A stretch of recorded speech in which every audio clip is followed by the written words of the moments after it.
Good morning guys, welcome to banking Osmania का आज है 27 मार्च और 27 मार्च के द हिंदू आर्टिकल में आप सबका स्वागत है।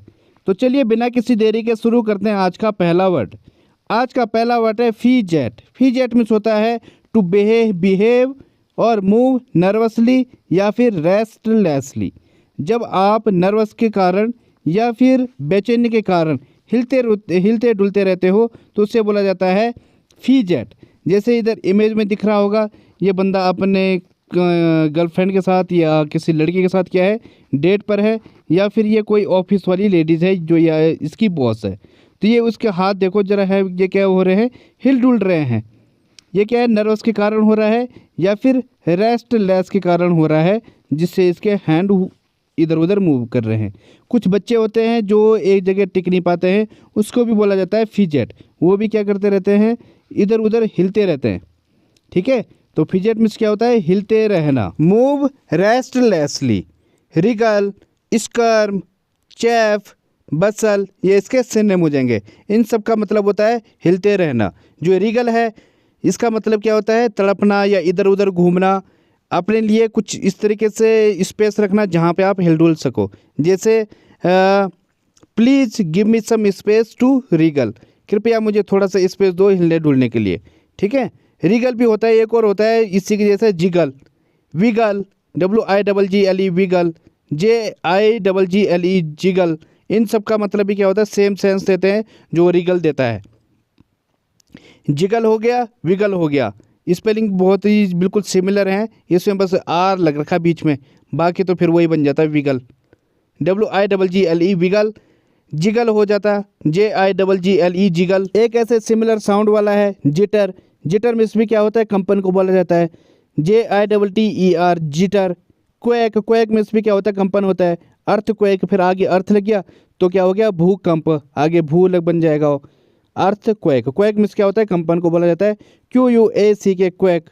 ठीक है, एक इसके लिए एक ईडियम भी है, क्या, be like a cat on hot bricks. इसका मतलब क्या होता है, नर्वस को बोला जाता है be like a cat on hot bricks. Nervousness को बोला जाता है ये। ठीक है, इसके एंटोनिम देखते हैं, रिलैक्स। अब जो रिलैक्स में होगा, रेस्ट होगा, अनविंड होगा, काम होगा, स्टील होगा, शांत। ठीक है, तो ये इसके एंटोनिम हो जाएंगे। एग्जाम्पल इसका, stop fidgeting while I am talking to you, कृपया हिलना डुलना बंद करो जब मैं आपसे बात कर रहा हूँ। ठीक है, तो ये हो गया इसका एग्जाम्पल। अगला वर्ड है ऑनस्लॉट। ऑनस्लॉट मीन्स होता है आक्रमण करना। अटैक को बोला जाता है onslaught. Assault, incursion, onset, Blitz, ये इसके सिनोनिम हो जाएंगे। जो ये ऑनसेट है इसका मतलब, इसके दो मीनिंग देते हैं, आक्रमण करना भी होता है और किसी चीज़ के आरंभ को भी बोला जाता है ऑनसेट। ठीक है, जैसे ऑनसेट ऑफ विंटर, विंटर का आगमन या उसकी शुरुआत, विंटर की शुरुआत। तो इस तरीके से हम ऑनसेट को यूज करते हैं। इसके बाकी सिनोनिम हो जाएंगे, जैसे स्ट्राइक हो जाएगा, और क्या हो जाएगा, रेड हो जाएगा, फोरे हो जाएगा, FORAY फोरे। इसका मतलब भी क्या होता है, आक्रमण करना होता है। इन रोड, किसी पर चढ़ाई करना, INROAD इन रोड। ठीक है, ये सब इसके सिनोनिम हो जाएंगे। हाँ, एंटोनिम हो जाएंगे इसके, defence, opposition, protection, guard, shield. एक होता है आक्रमण करना और दूसरा क्या होता है, डिफेंस, उसको अपने आप को रोकना या फिर उसका विरोध करना, तो डिफेंस हो जाएगा। अपोजिशन हो जाएगा, प्रोटेक्शन हो जाएगा, अपने आप को बचा रहा है, गार्ड, शील्ड। ठीक है, तो ये इसके एंटोनिम हो जाएंगे।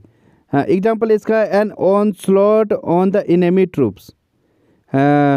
जो इनेमी ट्रूप्स है, जो दुश्मनी सेना है, उस पर आक्रमण। अगला वर्ड है एफिसियोनाडो। एफिसियोनाडो मीन्स होता है विशेषज्ञ या स्पेशलिस्ट को बोला जाता है एफिसियोनाडो, या प्रेमी को भी बोला जाता है एफिसियोनाडो। जब आप किसी चीज़ के लिए बहुत ज़्यादा, आप उस कोई चीज़ आपकी बहुत ज़्यादा फेवरेट होती है जो आप करते रहते हो, या फिर आप किसी हीरो के क्या हो जाते हो, फैन हो जाते हो, उसे भी बोला जाता है एफिसियोनाडो। ठीक है, an enthusiasm admirer of someone, या फिर अ फॉलोवर या फैन को भी बोला जाता है एफिसियोनाडो। ये इधर इमेज में दिख रहा होगा, ये इमेज में कौन है, ये है म्यूजिक एफिसियोनाडो। मतलब संगीत प्रेमी है ये, ठीक है। तो कॉनोसियर, एक्सपर्ट, फैन, डिवोटी, ये इसके सिनोनिम हो जाएंगे। कॉनोसियर मीन्स होता है जानकार को बोला जाता है कॉनोसियर, जब आपको किसी चीज़ की जानकारी प्राप्त हो जाती है या अच्छे से आप उसके एक्सपर्ट हो जाते हो तो उससे बोला जाता है कॉनोसियर। तो इसके सिनोनिम हो जाएंगे जैसे लवर हो जाएगा, और क्या हो जाएगा, एडमायरर हो जाएगा, सपोर्टर हो जाएगा, फॉलोवर हो जाएगा, ये सब इसके सिनोनिम हो जाएंगे। फैनेटिक, जो बिल्कुल उन्माद हो, ठीक है। तो ये सब इसके सिनोनिम हो जाएंगे। एंटोनिम होगा इसका डिट्रैक्टर, निंदक को बोला जाता है डिट्रैक्टर। क्रिटिक हो गया, और क्या हो जाएगा, नॉन फैन हो गया, NONFAN, नॉन फैन। और क्या हो जाएगा, कारपर, कारपर मीन्स क्या होता है, आलोचक को बोला जाता है कारपर, CARPER, कारपर। बी लिटलर हो जाएगा, बी लिटलर मीन्स होता है निंदक को बोला जाता है बी लिटलर, ठीक है। तो ये इसके एंटोनिम हो जाएंगे। एग्जाम्पल है इसका, आर यू एन आर्ट एफिशेनाडो, क्या आप कला प्रेमी हो, ठीक है। तो इस तरीके से हम एफिशेनाडो को यूज करते हैं। बढ़ते हैं आगे। अगला वर्ड है श्वेत। श्वेत मीन्स होता है लपेटना या पट्टी को बोला जाता है श्वेत। स्ट्रिप, कवर, बैंडेज, रैप, एनफोल्ड, ये इसके सिनोनिम हो जाएंगे। एनफोल्ड मीन्स होता है कवर अप करना, किसी चीज़ को घेरने को बोला जाता है एनफोल्ड, ठीक है। जो ये श्वेत है इसका एक और मीनिंग निकलता है, वो होता है किसी चीज़ का बड़ा टुकड़ा। अब वो चाहे भूभाग का हो या फिर किसी ऐसी चीज़ का है या फिर किसी कपड़े या किसी चीज़ के बड़े टुकड़े को बोला जाता है श्वेत। जैसे the bomb had left a swathe of the town in ruined, जो बॉम्ब था उसने टाउन के एक बड़े टुकड़े को क्या कर दिया, बर्बाद कर दिया, ठीक है। तो हम इस तरह यहाँ पे किस चीज़ के लिए यूज हुआ है, ये बड़े टुकड़े के लिए यूज हुआ है। तो श्वेत का एक और मीनिंग निकलता है ये वाला। तो ये ध्यान रखना, श्वेत के दो मीनिंग है, लपेटना या पट्टी, या फिर एक बड़े टुकड़े को बोला जाता है किसी भी चीज़ के, ठीक है। लपेटने के सेंस में हो जाएगा जैसे she swathe herself in towel, उसने अपने आप को एक टावल में लपेट लिया। She swathe herself in towels. तो इस तरीके से हम यूज करते हैं श्वेत को। इसके एंटोनिम हो जाएंगे। अब यहाँ पे देखो, स्ट्रिप यहाँ पे भी आ गया, वहाँ पे भी आ गया। स्ट्रिप, बेयर, एक्सपोज, डीन्यूड, डीन्यूड मीन्स होता है नंगा करना या फिर वस्त्रहीन करने को बोला जाता है डीन्यूड। यहाँ पे ये स्ट्रिप दिख रहा है आपको, ऊपर भी आ रखा नाउन में और यहाँ पे भी आ रखा ये वर्ब में है। तो बस इतना ही अंतर है। जब वो स्ट्रिप नाउन में होगा तो इसका मतलब हो गया पट्टी, ठीक है। जब ये नीचे है तो इसका मतलब कुछ और हो गया। इसका मतलब हो गया वंचित करना या फिर किसी को वस्त्रहीन करने को बोला जाता है स्ट्रिप, ठीक है। तो ये ध्यान रखना, अगर वर्ब फॉर्म में है भैया तो इसका मतलब चेंज हो जाएगा। आप अगर आप सेंटेंस पढ़ोगे तो उस टाइम पे जिस हिसाब से मीनिंग निकल रहा होगा आप उस तरीके से निकालोगे। अगर वर्ब फॉर्म में है तो उसका मतलब हो जाएगा टेक ऑफ को बोला जाता है। जैसे strip, Salman Khan stripped off his shirt, Salman Khan ने अपने कपड़े उतार के फेंक दिए, ठीक है। तो यहाँ पे स्ट्रिप्ड ऑफ मीन्स क्या हो गया, निकालने को बोला जाता है, उतारने को बोला जाता है स्ट्रिप्ड ऑफ। और वंचित करने को भी बोला जाता है स्ट्रिप ऑफ। जैसे the court stripped him off his property, जो कोर्ट था उसने उसको उसके प्रॉपर्टी से क्या कर दिया, वंचित कर दिया। तो स्ट्रिप्ड ऑफ इस तरीके से मीनिंग देता है अलग अलग। इसका एग्जांपल देखते हैं श्वेत का। क्लाउड्स स्वेथ द माउंटेन, जो क्लाउड है उसने माउंटेन को घेर लिया या कवर अप कर लिया। अगला वर्ड है प्यूसेंट। प्यूसेंट मीन्स होता है शक्तिशाली, पावरफुल को बोला जाता है प्यूसेंट। जैसे भीम वाज अ प्यूसेंट वॉरियर, जो भीम था वो कैसा था, एक शक्तिशाली वॉरियर था, ठीक है। हाँ, पोटेंट, इन्फ्लुएंशियल, माइटी, स्ट्रॉन्ग, ये इसके सिनोनिम हो जाएंगे।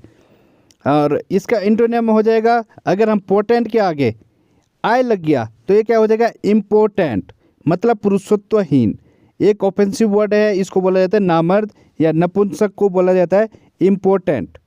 आई लग गया ना आगे पोटेंट के आगे तो वो क्या बन जाएगा, इम्पोर्टेंट, पुरुषत्वहीन। फीबल, पावरलेस, वीक, फ्रेल, ये इसके बाकी एंटोनिम हो जाएंगे।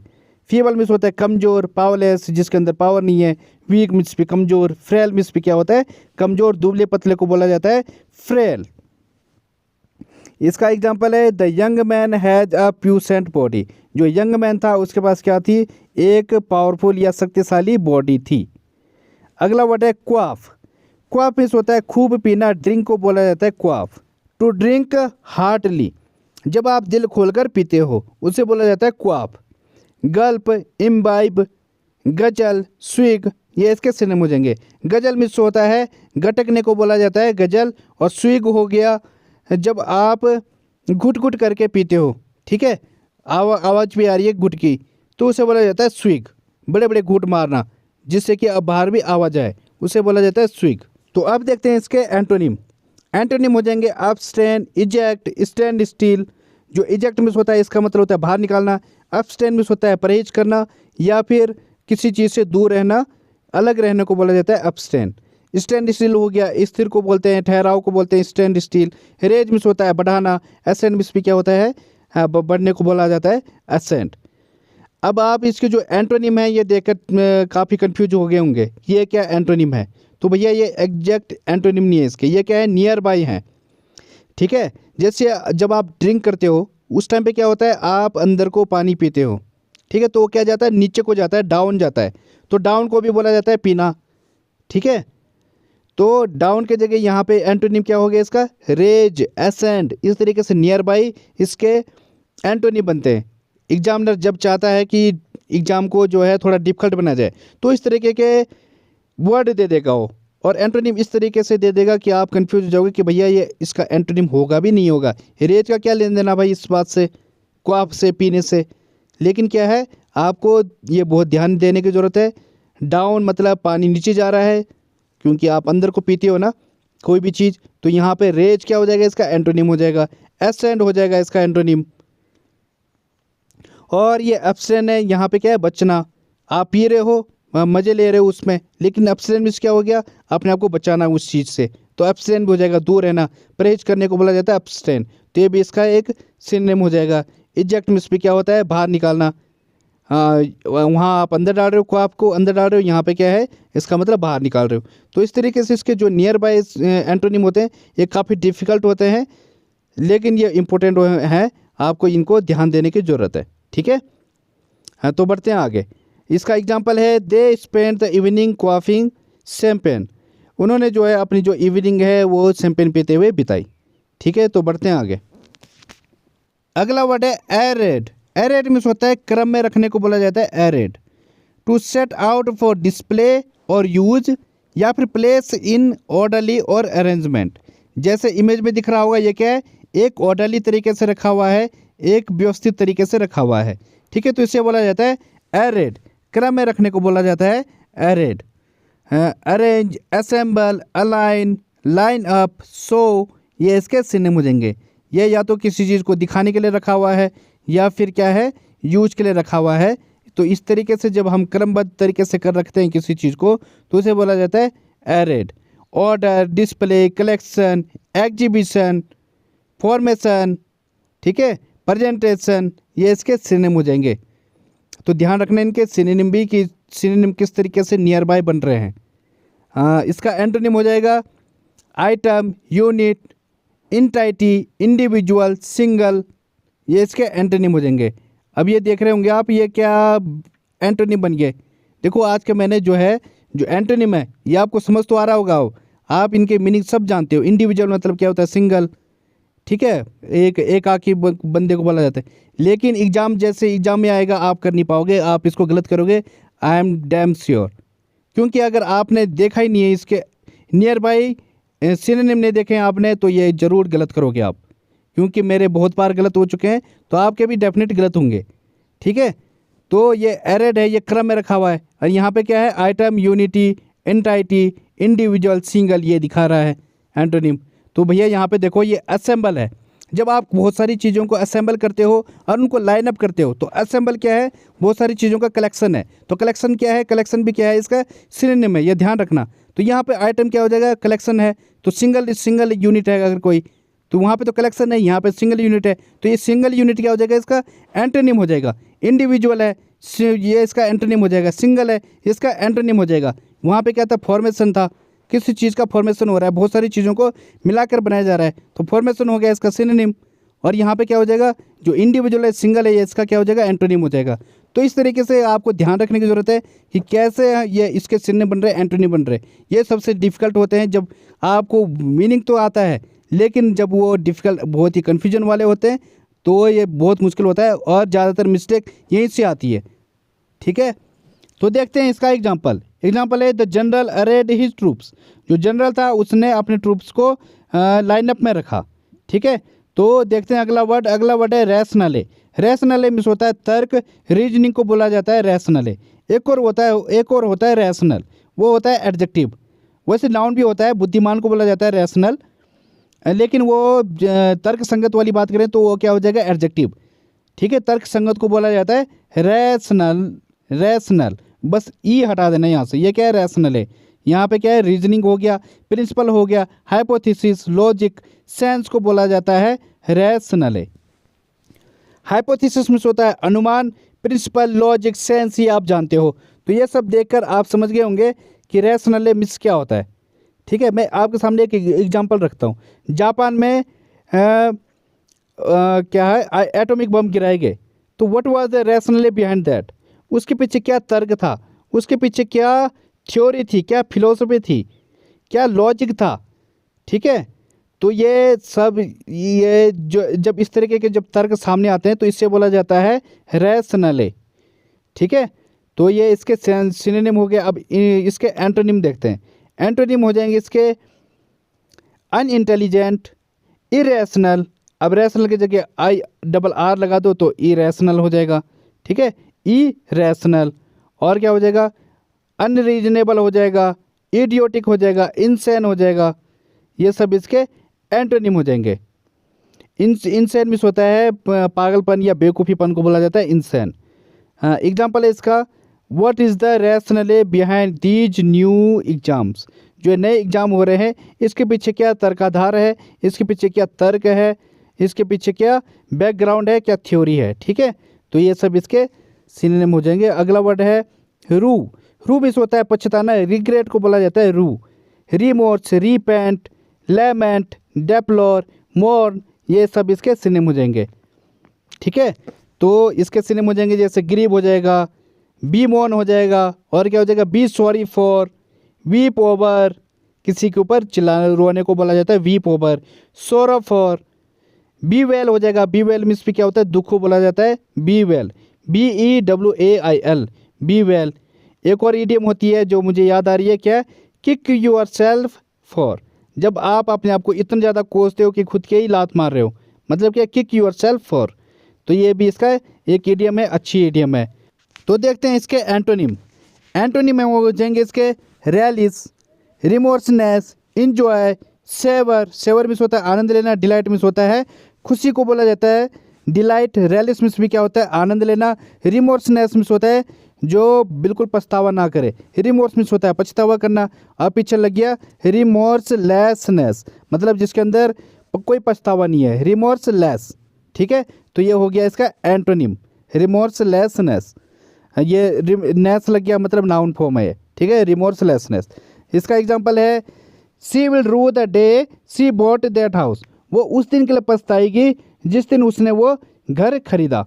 ठीक है, तो ये हो गया इसका एग्जांपल। बढ़ते हैं अगले स्लाइड की तरफ। आज की पहली फ्रेज है eight hand. Eight hand means होता है वेरी नियर, इन प्लेस या फिर टाइम।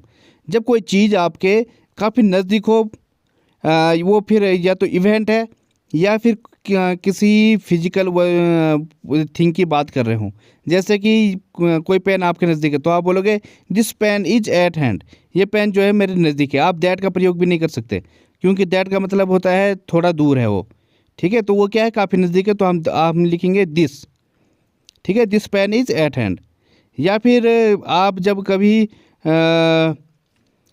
इमरजेंसी उसमें कॉल करते हो तो वहाँ से क्या जवाब आता है, we want to ensure that help is at hand.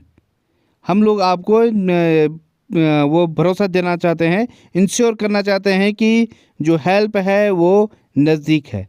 ठीक है, तो एट हैंड को हम इस तरीके से यूज करते हैं। अगली फ्रेज है carry of. Carry off means होता है विन अ प्राइज, या जीतने को बोला जाता है carry off. She failed to carry off the gold medal. वो जो है गोल्ड मेडल जीतने में असफल रही या वो गोल्ड मेडल नहीं जीत पाई। तो ये होता है कैरी ऑफ। अगली फ्रेज है on tenterhooks. On tenterhooks means होता है डाउट को, सस्पेंस, कन्फ्यूजन या एंग्जाइटी को बोला जाता है ऑन टेंटर हुक्स। भ्रांति, गड़बड़ या क्या बोलते हैं इसको, संदेह को बोलते हैं टेंटर हुक्स। एग्जाम्पल है इसका, we were on tenterhooks until we heard you. हम लोग काफ़ी सस्पेंस में थे या हम लोग काफ़ी संदेह में थे कि जब तक कि हमने आपको सुन नहीं लिया, उसके बाद ही हम लोगों को विश्वास आया। ठीक है, तो ये इस सेंटेंस का मतलब निकल रहा है। अगली फ्रेज है pan out. Pan out means होता है निष्कर्ष को बोला जाता है पैन आउट। जैसे कि आपने सपोज कुछ काम किया हुआ है, अब उसका क्या कंक्लूजन होगा, उसका क्या एंड अप होगा, उससे बोला जाता है पैन आउट। जैसे एग्जांपल है, we will have to see how things pan out. अब हमें we will have to see, हमें जब देखना पड़ेगा कि थिंग्स किस तरीके से सामने आती हैं या किस तरीके से वो डेवलप होती हैं, develop in a particular way. ठीक है, तो ये हो गया पैन आउट का मतलब। तो गाइज आज के लिए बस इतना ही। थैंक यू, धन्यवाद। If you like the video please like and subscribe the channel.